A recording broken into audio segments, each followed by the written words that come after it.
Fala pessoal, estamos aqui de volta, oferecendo mais uma oportunidade aqui para vocês. BRB chegou, a preparação para o BRB então, ela começa aí muito forte após a Cedeste, a galera toda direcionada agora para o concurso do BRB. Estamos aqui oferecendo aí, hoje vamos resolver algumas questões de matemática e raciocínio lógico para o BRB, tá?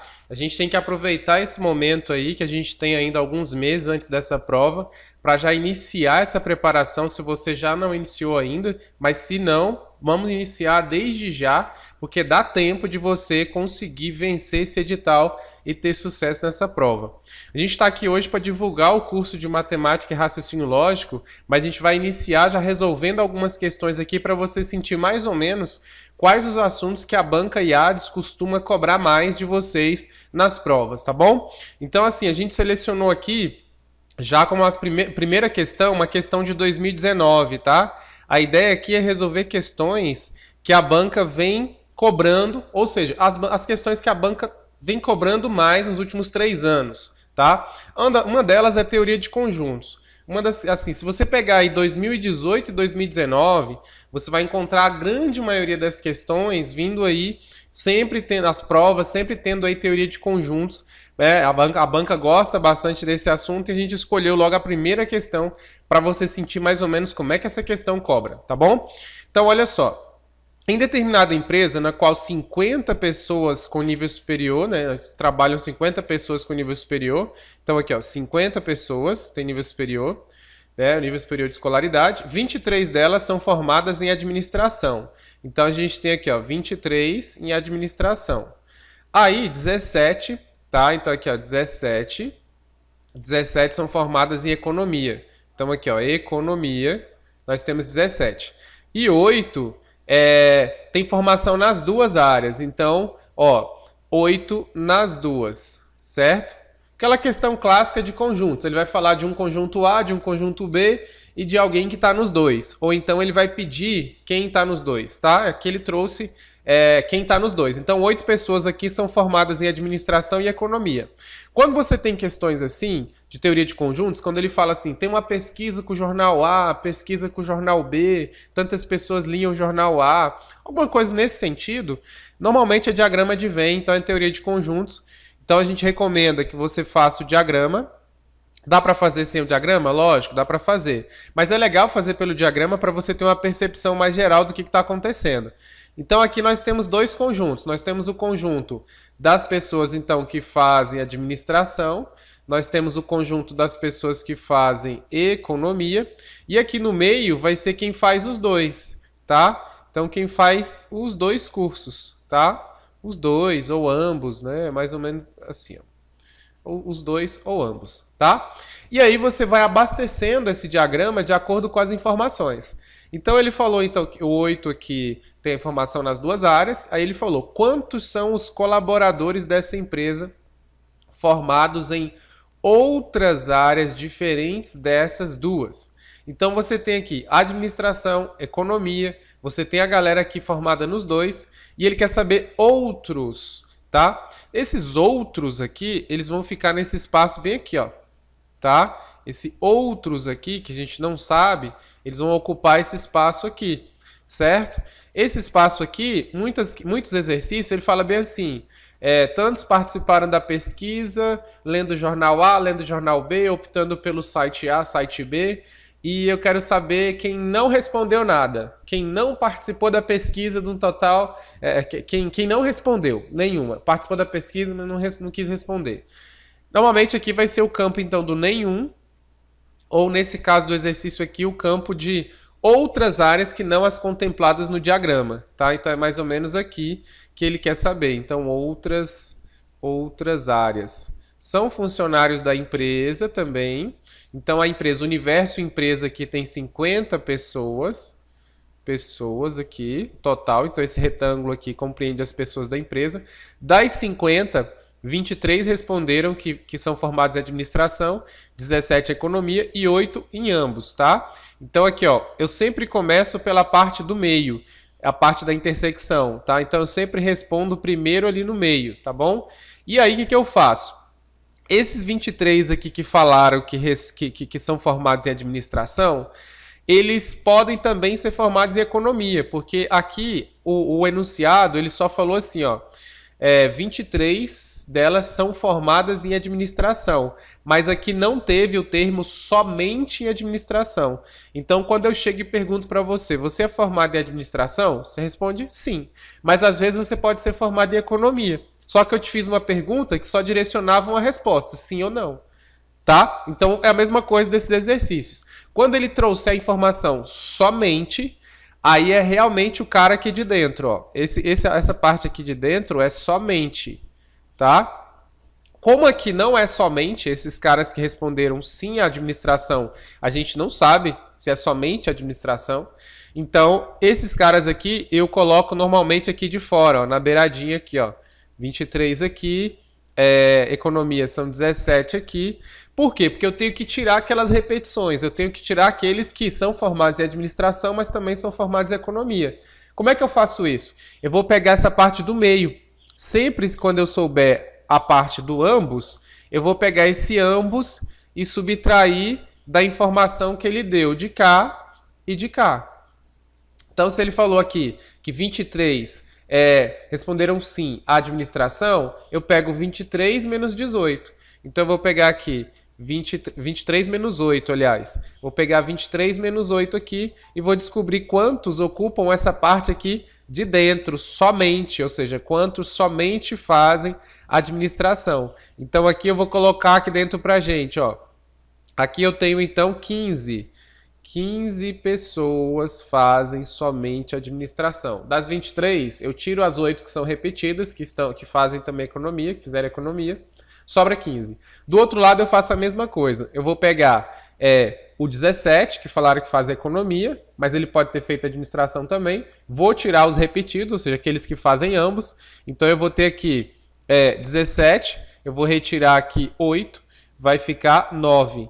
Então terei aqui 9 caras então que fizeram só economia, tá? Eu vou destacar aqui para vocês, manter mesmo cálculo aqui, ó, para você poder acompanhar por aí, para não ter nenhuma dúvida.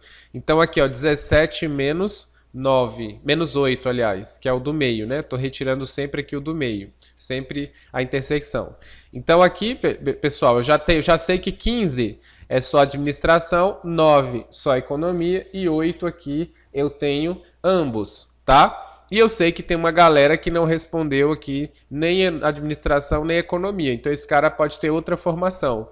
Então, das 50 pessoas, perceba aqui comigo, ó, desse universo todo, eu tenho 50 pessoas ao total, tá?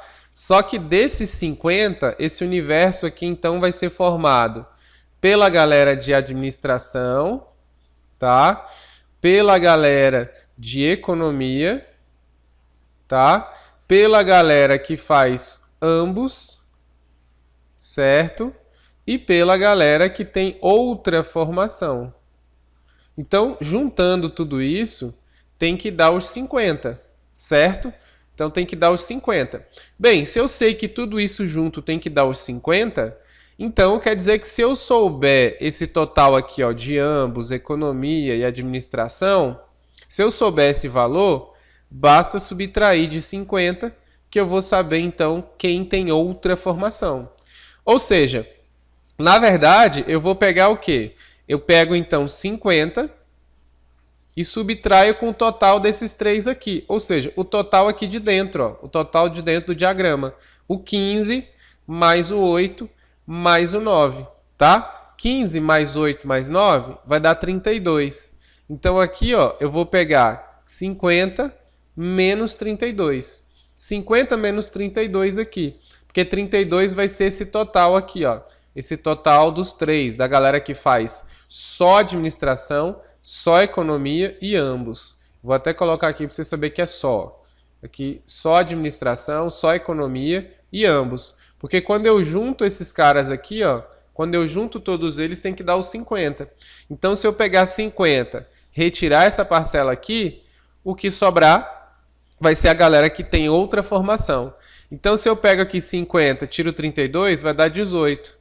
Então, significa que eu tenho 18 pessoas, tá? 18 pessoas aqui que possuem outra formação, a formação em outra área, né? Que não as colocadas no início ali, que estavam lá nas bolinhas ali do diagrama, tá? Nos conjuntos ali, conjunto administração e conjunto economia.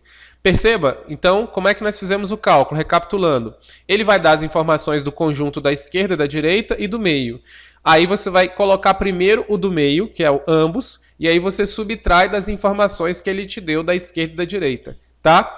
Por que eu subtraio ali? Porque ele não me deu a informação somente. Porque se ele falasse somente 23 fizeram administração, aí eu já ia colocar esse diretamente lá dentro, porque aqui dentro é o espaço da galera do somente, ou seja, aquele cara que fez somente esse curso. Mas como essa informação não veio, esse número, esse 23, ele não entra no diagrama, porque eu tenho que tirar a repetição para depois encaixar dentro do diagrama, dentro do conjunto ali. Então, pessoal, aqui a correta, então, acaba sendo a letra B, né? Então, 18 caras aí dos 50 tem formação em outra área. Perceba mais ou menos, percebeu mais ou menos como é que a banca cobrou esse tipo de item? Então, a banca cobrou aí, ó, mais de 20 itens nos últimos 2 anos só dessa parte aqui. Então, é muito importante você estar antenado e treinar as mais diversas questões envolvendo conjuntos, tá? Eu trouxe apenas um modelo e o nosso curso completo a gente vai tentar abordar todas as outras possibilidades que a banca costuma trazer ou que ela poderá trazer para vocês. Avançando aqui a próxima questão, a gente tem uma questão clássica aí que fala assim, ó, Maria toma um remédio para a pressão a cada 8 horas. Então, a cada 8 horas ela toma um remédio de pressão. E da diabetes a cada 6 horas. Então, ela toma um remédio a cada 8 horas e um remédio a cada 6 horas. Se ela ingerir ambos às 12 horas de hoje, quantas horas depois ela tomará os 2 remédios juntos novamente? Pessoal, o que significa isso aqui? Toda vez que tiver um exercício que vai falar bem assim, fulano faz isso de tanto e tanto tempo, fulano faz outra coisa de tanto e tanto tempo. Nesse momento ela fez junto essas coisas. Daqui quanto tempo ela vai retomar e vai fazer isso de novo juntos, tá? É uma questão clássica e quando a questão puxar para esse lado, né, de repetição ali, de você ter uma situação simultânea, né, se você tem alguma coisa simultânea, ele pode falar assim, fulano se encontra com fulana, trabalha no local A, local B, ele se encontra para almoçar, e aí uma vez na semana, tal dia, qual vai ser o próximo dia da semana que eles vão se encontrar para almoçar de novo. Então ele quer saber, ele está colocando uma situação de simultaneidade aqui, né, de um evento que vai acontecer, e ele quer saber quando acontecerá novamente de maneira simultânea. Questões desse tipo aqui são questões que você vai sempre envolver, aqui, ó, sempre calcular o mínimo múltiplo comum entre essas duas variáveis, vamos dizer assim, né? Porque aqui nós temos o encontro de 8 em 8 horas e o remédio aqui, ó, de 6 em 6 horas. Você tem o remédio de 8 em 8 horas, a cada 8 horas, e o remédio a cada 6 horas. O mínimo múltiplo comum vai ser o menor número, ou seja, o menor espaço de tempo em que isso vai acontecer novamente, tá? É mais ou menos isso que acontece numa questão aplicada, assim, de mínimo múltiplo comum. Mínimo múltiplo comum, a gente só tem que relembrar a forma de calcular, beleza? Então aqui a forma de calcular, você vai pegar, sempre iniciando aqui pelo 2, então você vai tentar dividir pelo 2, se não der pelo 3 e por aí vai, tá? Então, aqui eu vou, ó, 2... 8 dá para dividir por 2, fica 4. O 6 dá para dividir por 2, fica 3. Ainda é possível dividir por 2? Sim. Então eu vou repetir aqui mais uma vez para dividir de novo. Então 4 dá para dividir por 2, que fica 2. O 3 não dá, repete. Agora dá para dividir por 2 mais uma vez? Sim, vou dividir mais uma vez. Então 2 dividido por 2 fica 1. Então aqui do lado esquerdo já foi, só falta do lado direito. Aqui o 3 não dá, mantém. Agora, só dá para dividir por qual número? O 3. Então eu vou colocar 3 aqui, o 1 já não dá mais, o 3 dividido por 3 vai ficar 1. Então aqui nós temos, ó, 2 vezes 2, 4 vezes 2, 8, tá? E 8 vezes 3, 24. Aqui está em horas, aqui está em horas. Então, 24 horas depois é que vai acontecer um novo momento em que ela vai tomar os remédios juntos, tá? Vai tomar os remédios, ambos simultaneamente, no mesmo horário, tá? Então, tomando hoje, 12 horas, às 12 horas, os 2 remédios, só 24 horas depois que ela vai voltar a tomar esses remédios ao mesmo tempo, tá? No mesmo horário, ok? Que era mais ou menos isso que a questão queria. Então aqui é uma questão clássica, essa banca já cobrou várias vezes questões nesse sentido, tá? Que é essa questão de que um evento ocorre agora, daqui quanto tempo esse evento vai ocorrer de novo. Quando você tiver uma questão desse tipo, provavelmente vai ser mínimo múltiplo comum. Você vai ter que fazer esse cálculo aqui. Beleza? Então essa foi a nossa questão 2. Qual que é a correta mesmo? O gabarito aqui vai ser a letra E, né? Vai ser a letra E aqui, 24 horas depois. Continuando aqui, nossa próxima questão. Em uma pesquisa realizada com funcionários de determinada empresa, aqui não é 38, tá? Aqui desconfigurou quando eu fui jogar, aqui é 3/8, tá? Então vamos corrigir aqui, ó, 3/8. Então ele colocou assim, ó. Em uma pesquisa realizada com funcionários de determinada empresa, 3/8 deles responderam que tem casa própria, tá? 25% disseram que mora de aluguel e 60% não quiseram responder. Considerando a situação hipotética, é correto afirmar que o número de funcionários dessa empresa é igual a... Então, o exercício que é o total de funcionários. Aqui é uma questão de operações com frações. O próprio exercício já sinalizou. Quando ele traz aqui uma fração, ele já está meio que sinalizando que ele quer que você relembre aqui da teoria de frações. Esse 25% também você pode converter em fração para facilitar o cálculo. Então, aqui você pode converter tudo em fração para facilitar. Perceba que o exercício está querendo o total de funcionários. Eu posso representar, então, pela letra X. Então, X seria o total de funcionários. Vocês concordam comigo que o total de funcionários vai ser a soma do que ele falou de informação? Então, ó, 3/8 deles, ou seja, 3/8 dos funcionários. Então, 3/8 do total de funcionários, mais 25% do total de funcionários, tá? Que é X, tá? E disseram que mora de aluguel, e ele falou que 60 não responderam, 60 não quiseram responder, tá? Não dá para fazer a conta desse jeito aqui, porque eu tô com porcentagem misturado com fração e tal, então aqui eu tenho que dar uma ajeitada para ficar do mesmo jeito, tá? Para ficar tudo equivalente aqui, tudo na mesma linguagem.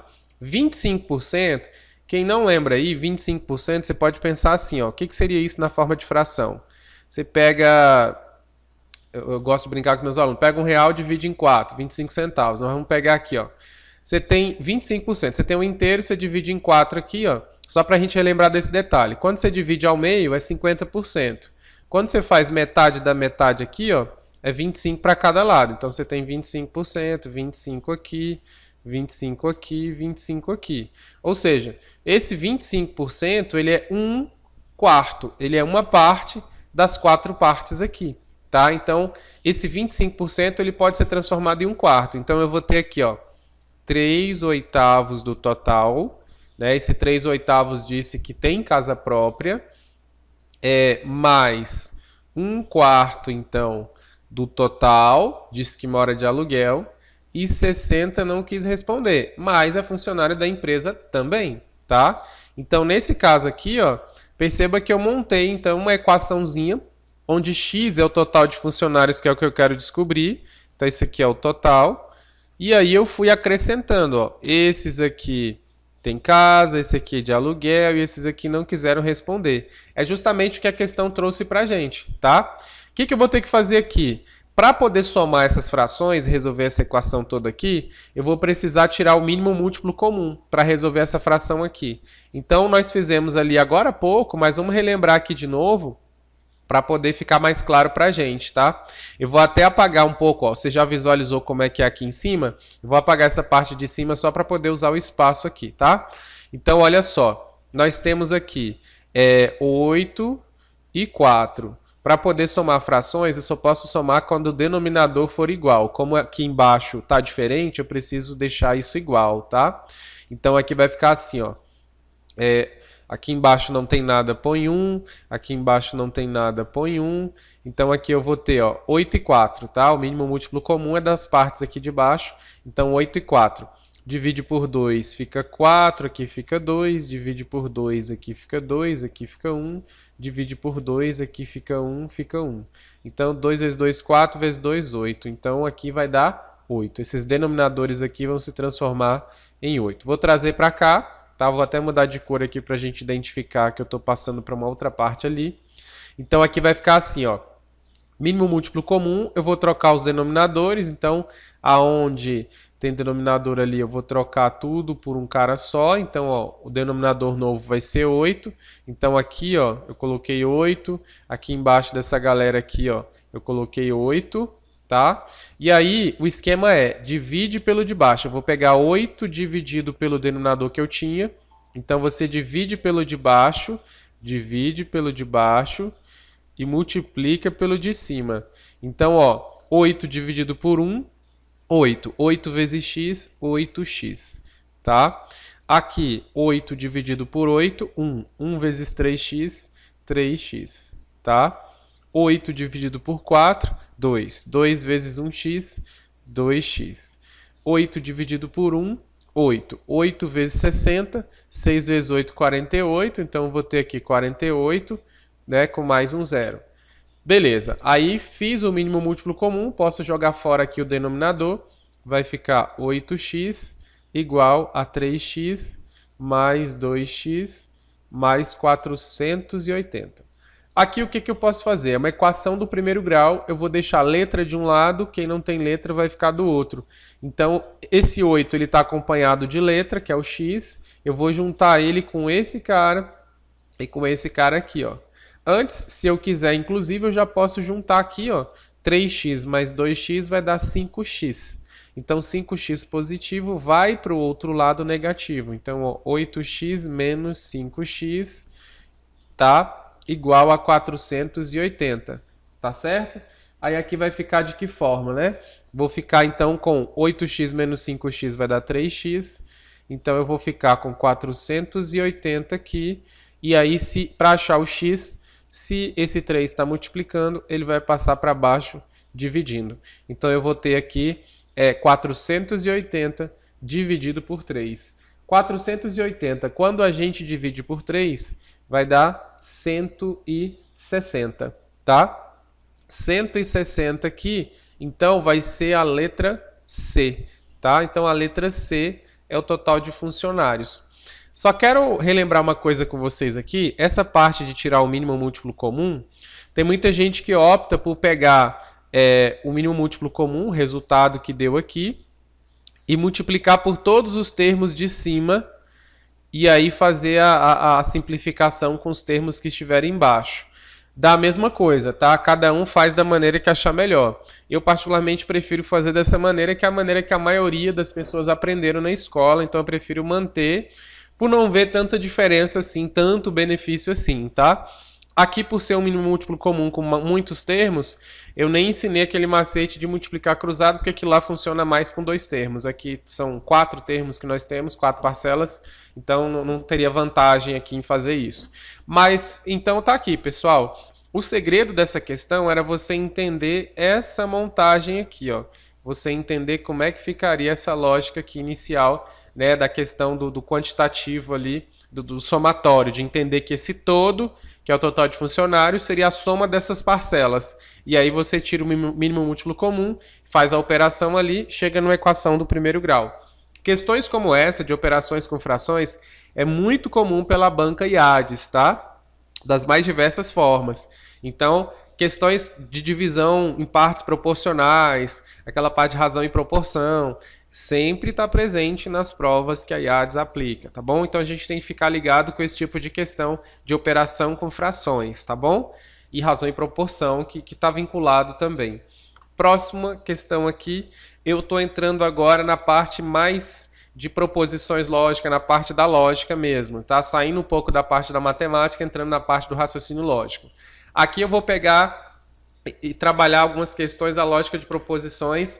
A banca, ela gosta bastante dessa parte inicial, tabela verdade, reconhecimento de proposição, leitura de uma proposição, exemplificação de uma proposição, de que maneira que essa proposição ela pode ser aplicada na linguagem lógica, ou da linguagem lógica, como é que fica a leitura disso, tá? O significado disso.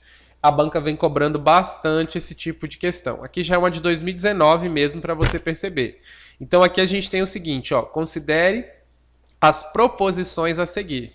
Então ele colocou assim, nós temos uma proposição P, Ricardo é arquiteto. Então é uma informação, é uma frase, né? Eu tenho aqui que Fernando é acriano. Então eu tenho duas informações. Ricardo é arquiteto, a informação P, a proposição P, e que Fernando é acriano. Então eu tenho essas duas informações. Aí a questão colocou assim, ó, a proposição Ricardo não é arquiteto e Fernando é acriano é representada por... Então aqui é uma questão que ele trouxe a proposição composta e ele quer qual é a representação dessa proposição composta para a linguagem lógica, tá? Então a primeira coisa que você tem que perceber é quando eu tenho uma proposição, então como essa que ele falou, aonde ela aparece eu represento pela letra correspondente. Então, ó, Ricardo é arquiteto, eu represento pela letra P. Fernando é acriano, eu represento pela letra Q, tá bom? Então aqui, ó, perceba que apareceu aqui, ó, Fernando é acriano. Essa informação, qual que é o nome dessa proposição, qual que é a letra correspondente? É a letra Q, tá? Então aqui, ó, letra Q. Agora, cadê a informação do Ricardo é arquiteto? Quando você olha para cá, tá falando assim, Ricardo não é arquiteto. Significa que essa proposição aqui ela tem uma negação. Então, quando você tem uma proposição P e ela é negada, ela vai vir com esse símbolo aqui, ó. Ou então ela pode vir com esse símbolo aqui, que é a cantoneirazinha, dependendo da banca. CESP gosta dessa segunda nomenclatura, mas as outras bancas costumam trabalhar mais com o tio, tá? Então, quando eu tenho uma informação e aí eu quero negar essa informação, na linguagem lógica eu coloco esse termo aqui. Então, aqui eu teria não P, né? Eu teria não P. Essa informação aqui do Ricardo não é arquiteto. Se Ricardo é arquiteto, quando eu nego vai ficar Ricardo não é arquiteto. Então, vai ter o tio aqui, não é arquiteto, tá? Então, esse trechinho aqui é Ricardo não é arquiteto, que aqui é Ricardo é arquiteto, a negação Ricardo não é arquiteto. E aqui eu vou ter essa informação aqui que Fernando é acriano. Falta o conectivo aqui. Essas duas proposições, elas foram ligadas por qual proposição? Se a gente observar aqui, ela foi ligada por esse conectivo aqui, ó. Ela foi, não por proposição, pelo conectivo que eu perguntei, né? Ela foi interligada aqui por qual conectivo? Pelo conectivo E. Qual que é o símbolo do conectivo E na linguagem lógica, tá, pessoal? Toda vez que eu tenho uma informação, uma proposição, e ela é interligada por uma outra proposição usando o conectivo E, então fulano fez isso e fez aquilo. Eu vou usar sempre, então, esse símbolo aqui, ó. Essa simbologia aqui, ó. Então, o E eu troco por essa simbologia aqui. Se fosse o OU, eu trocaria por essa simbologia aqui. Tá? No nosso curso completo a gente vai detalhar muito mais aqui como é que funciona toda essa simbologia. Então, no caso do nosso exercício, é essa troca que eu vou ter que fazer. Então, eu vou tirar a letra E e vou trocar por essa simbologia. Com base nisso, qual que é a opção das alternativas que se enquadra nessa forma aqui de representação simbólica da linguagem lógica? Letra D, né? Então, ficou com a cara da letra D. Então, a letra D é a opção correta aqui no nosso exercício, tá? Então, aqui a questão que simplesmente que a gente pegasse uma proposição e transportasse para a linguagem lógica. Já a banca já cobrou muitas questões fazendo o contrário. Ela dá a linguagem lógica e pede para você falar como é que seria isso, né, na interpretação, a interpretação dessa simbologia da linguagem lógica. Beleza? Então, a correta aqui, letra D de dado. Avançando, nós temos mais uma questão aqui, então, de linguagem lógica. E aqui nós temos o seguinte. Ele falou assim, ó. Tony fala inglês. Antônio fala português. Então, a proposição P, Tony fala inglês. Proposição Q, Antônio fala português. Beleza? O que nós temos aqui? Qual é a tradução para a linguagem corrente da proposição? Tá? não P e não Q. Então ele quer saber o seguinte, sabendo que P é Tony fala inglês e que Antônio fala português, se a gente pegar isso e trazer para essa simbologia, isso significa o quê? Tá? Como é que vai ficar a frase aí? Então é isso que ele quer da gente. Perceba que eu falei para vocês que quando eu tenho tio é uma negação. Vamos fazer a leitura por dentro, tá? Que aí a gente retoma esse tio aqui de fora, tá? Porque aqui eu vou estar negando tudo. Então vamos olhar aqui por dentro. P, eu vou ter a informação P aqui primeiro, tá vendo? Ela tem informação P. A informação P diz o quê? Tony fala inglês. Essa é a informação que eu tenho, beleza. Tony fala inglês. Aí veja que nós temos esse conectivo. Esse conectivo aqui, a gente acabou de fazer uma questão que envolvia ele. Isso aqui é o E, né? Então aqui eu tenho, ó, Tony fala inglês e, tá? Então aqui, a segunda informação que eu tenho aqui é a informação que. A proposição que. Antônio fala português. Só que tem um tio. Então, ó, pegando simplesmente esse trechinho aqui e trazendo para cá, eu vou ter o seguinte, ó. Antônio fala português. Só que veja que tem um não, tá? Tem um tiozinho aqui. Então, se tem um não, o que eu vou colocar aqui? Antônio não fala português. Tá? Então, Antônio não fala português. Beleza, o que eu vou fazer aqui agora? Eu tenho aqui dentro, então, a seguinte informação. Tony fala inglês e Antônio não fala português, tá? Então, observando aí, a gente já tem algumas mais ou menos no mesmo caminho, tá? A gente já tem mais ou menos algumas ali no mesmo caminho. Só que detalhe, se fosse só isso aqui, tava beleza, que aí parece que ficaria muito próxima com a letra B de bola. Só que lembra que nós temos esse tiozinho aqui fora, esse tiozinho está negando toda a informação do parênteses. Se está negando toda a informação do parênteses, quer dizer que aqui vai ter uma negação fora. Então aqui, ó, eu vou utilizar o não. Só que aqui vai ser não, quando eu for negar o todo do parênteses, eu vou colocar não é verdade. Tá? Porque, olha, se isso aqui é verdade, então não é verdade. Não é verdade que. Não é verdade. Então, que Tony fala inglês e, para ajustar, para ficar coerente aqui, que Antônio não fala português. Então, esse não é verdade que foi esse tiozinho aqui de fora. Ó. Foi esse tio de fora. E eu acrescentei um que aqui só para ficar, a banca colocou um quezinho aqui só para o ajuste mesmo da informação. Então perceba que nesse caso aqui eu começo por dentro, analiso o que está escrito dentro, depois eu olho todo, e aí se tiver um tio eu vou colocar não é verdade que. Ok? Aqui não é um exercício que eu vou aplicar, aqui não foi necessário, por exemplo, eu verificar a equivalência lógica. Aqui foi exercício, pura e simplesmente ele queria saber o que estava escrito ali. Porque às vezes eu poderia aplicar uma equivalência. Mas como nas opções aqui já apareceu o que eu precisava, não foi necessário eu recorrer às equivalências, tá? Que a gente poderia ter aqui uma situação de equivalência lógica que não ia ter essa opção, e aí eu teria que buscar uma equivalência, tá bom? Então, mais um item aí, correta então a letra A. Letra A vai ser a correta aqui pra gente. Próximo item então, a gente tem aqui, ó, assinale a alternativa que apresenta a negação da proposição. Se o suspeito está na cena do crime, a vítima foi assassinada, tá bom? Aqui é o seguinte, gente, aqui eu tenho, se o suspeito está na cena do crime, a vítima foi assassinada, eu estou querendo a negação dessa proposição lógica, tá? Então aqui eu tenho uma proposição P e uma proposição Q. E aqui, ó, eu tenho o conectivo se, tá? Aí aqui, ó, se o suspeito está na cena do crime, a vítima foi assassinada. Então aqui pressupõe que tem um então, ó. Tá? Se tem o se aqui, vai ter um então na frente. Então, se o suspeito está na cena do crime, então a vítima foi assassinada. Se então, é esse camaradinho aqui, ó.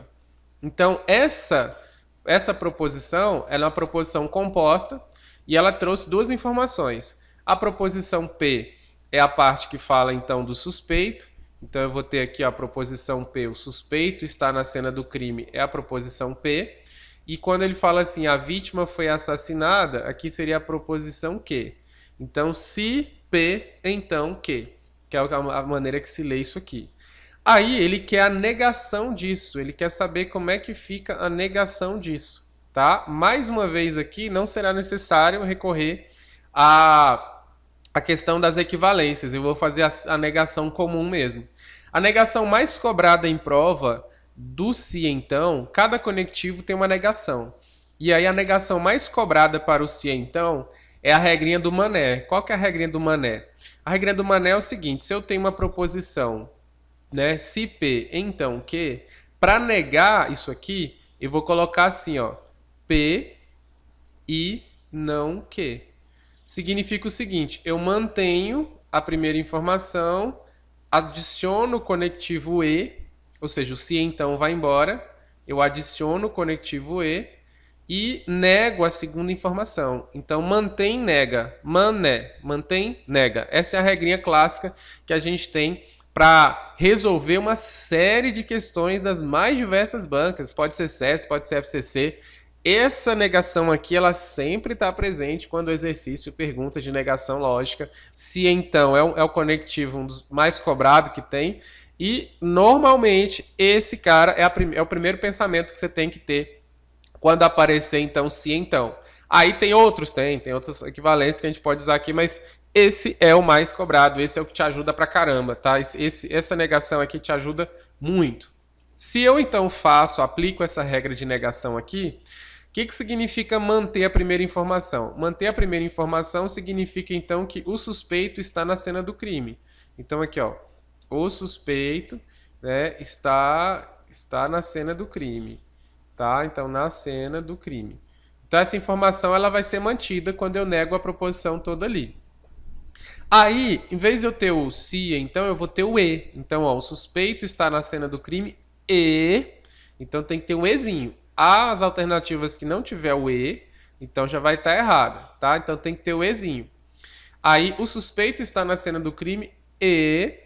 Aí, lembra que aqui, ó, a proposição que fala assim, ó, a vítima foi assassinada, tá? A vítima foi assassinada. Só que pela regra aqui da negação, eu vou colocar o não, ou seja, eu vou negar essa informação. Quando eu digo que a vítima foi assassinada, se eu nego essa informação, como é que fica? Vai ficar assim, ó, a vítima não foi assassinada. Então, a vítima, né, não foi assassinada. Tá bom? Então, o que acontece? Nossa negação aqui vai ficar assim, ó. O suspeito está na cena do crime e a vítima não foi assassinada. Qual que é a opção que tem essa negação aqui, gente? Qual que é a opção? Letra A, tá? Tá igualzinho a letra A. O suspeito está na cena do crime e a vítima não, que aqui é o tiozinho aqui, ó, não foi assassinada. Então, eu simplesmente fiz a transposição aqui, né? Troquei aquela informação de se P, então que, para negação. Então, a negação do se, então, vai ser mantém e nega, tá? A segunda informação. Beleza? E aí, gente, eu queria convidar vocês, se você gostou do nosso curso aí, se você gostou dessa prévia, dessa aula do nosso curso, eu gostaria de te convidar para conhecer o curso, então, de raciocínio lógico, matemática e raciocínio lógico para o BRB. São 7 módulos que nós preparamos. A gente juntou ali o que está pedindo, né, na parte de matemática e raciocínio lógico do edital. E aí a gente separou, distribuiu, organizou, pôs numa ordem lá de 7 módulos. A gente vai liberar, a partir de hoje, a gente pretende liberar 2 módulos por semana para você estudar, já matar 2 tópicos daquele lá do edital por semana. E aí a gente está preparando a bateria de questões, a gente já liberou 2 baterias de questões, incluindo banca e ADS, ou seja, mostrando a incidência dentro de cada tópico desse que a banca cobra, e também separamos a bateria geral de questões de outras bancas também para reforçar o seu estudo. Então, para você conhecer mais esse curso, entra lá na plataforma Integral Vestibulares e Concurso, tá? Lá vai estar logo no iniciozinho lá um bannerzinho do BRB, que é Matemática e Raciocínio Lógico para o BRB. Então, se você gostou desse curso e gostaria de adquirir para contribuir na sua preparação, fique à vontade para poder acompanhar. Se você gostou dessa aula, né, dá like aí no vídeo, acompanha a gente aí. A gente pretende postar mais vídeos sobre o BRB. Inclusive, a gente está preparando um outro material na parte de estatística, também na outra parte lá, e de outros tópicos também. Mas a gente resolveu lançar de imediato matemática e raciocínio lógico pelo quantitativo de questões que a banca promete colocar. Então, se você olhar o edital, a banca já distribuiu mais ou menos o quantitativo de questões na parte básica, e aí a segunda matéria mais cobrada vai ser essa aqui, tá? Abaixo de português. Então vai ter português e matemática e raciocínio lógico vai ser o segundo conteúdo com mais questões que nós teremos. Então por isso que a gente já está adiantando para vocês aqui, né, esse curso, para que você possa ir conosco, vencer esse edital, essa parte então de matemática e raciocínio lógico, e você conseguir gabaritar as questões na sua prova. Então um grande abraço para todos vocês, boa sorte para todo mundo e continue nos acompanhando.